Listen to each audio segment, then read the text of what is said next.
जय हिंद दोस्तों, स्वागत है आप अपने चैनल एजुकेशनल टाउन पर। तो राजस्थान नगर पालिका सफाई कर्मचारी भर्ती की जुड़ी बहुत ही बड़ी अपडेट आ गई। जैसा कि हमने कुछ दिन पहले वीडियो बनाकर बताया था कि इस भर्ती का दोबारा शुरू होने का प्रयास चालू हो गए हैं और जो विभाग है इसका नोडल एजेंसी बनाई गई थी, जो अपने स्वायत्त शासन विभाग इसको करवाने वाला था। तो उन्होंने बोला था कि संविदा पर आधार पर भर्ती कराई जाएगी और 5 से 6 साल का समय लगेगा जो संविदा पर लगे कर्मचारी हैं उनको परमानेंट होने में। तो अब ये देखिए कि एक पक्ष संविदा भर्ती के समर्थन में और दूसरा पक्ष स्थायी नियुक्ति की मांग पर अड़ा हुआ है। तो अब इसमें दो पक्ष बन गए, एक तो नंद किशोर डांडोरिया का पक्ष है और एक बेरोजगार यूनियन का पक्ष है। उन्होंने कहा है कि एक कहता है कि सफाई संविदा पर सफाई कर्मचारी भर्ती होनी चाहिए और एक कह रहा है कि भर्ती को परमानेंट करो। देखिए, संविदा स्थायी भर्ती सफाई कर्मचारी यूनियनों में दो गुट में आमने सामने हो गए हैं। ये क्या है भर्ती के बारे में? नगर निगम में संविदा पर सफाई कर्मचारी भर्ती प्रस्तावित भर्ती प्रक्रिया शुरू होने से पहले विवादों में घिर गई है। भर्ती को लेकर सफाई कर्मचारी यूनियन में दो गुटों में आमने सामने आ गए हैं।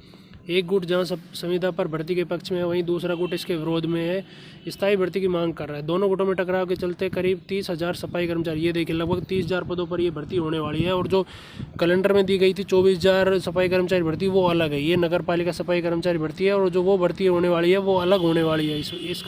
इससे यही साफ हो रहा है। संविदा भर्ती को लेकर निगम अधिकारियों गुरुवार को बैठक हुई है। बैठक में वाल्मीकि एवं सफाई श्रमिक संघ के पूर्व अध्यक्ष नंद किशोर डांडोरिया के नेतृत्व में संघ पदाधिकारियों ने भाग लिया। संविदा पर सफाई कर्मचारी भर्ती को कराने की मांग रखी गई है। साथ ही पहले भरे गए पुराने फॉर्मों को शामिल करने और नए आवेदन लेने की मांग भी की गई है।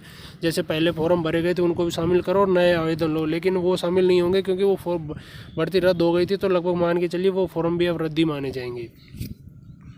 इसके बाद बोला है कि संघ की ओर से भी यह कहा गया है कि सफाई कर्मचारी भर्ती वाल्मीकि समाज के लोगों को प्राथमिकता देनी चाहिए। मतलब वाल्मीकि समाज को प्राथमिकता दो, बाकी समाज का भी इसमें कोटा रहेगा। इसके मान के चलिए ज़्यादा वाल्मीकि समाज के बच्चों का रहेगा। इसके अलावा अदर समाज के बच्चे भी इसमें लगाए जाएंगे। 2 वर्ष में सेवा पूरी होने पर सफाई कर्मचारियों की स्थायी नियुक्ति दी जाए। आवेदन प्रक्रिया संबंधित निकाय स्तर पर कराए जाने की मांग करी गई। निकाय स्तर जो भी है नगर पालिका उसी दर पर कराई जाएगी। वहीं दूसरी ओर सफाई कर्मचारी नेता पवन चौधरी ने संविदा पर भर्ती का कड़ा विरोध किया है।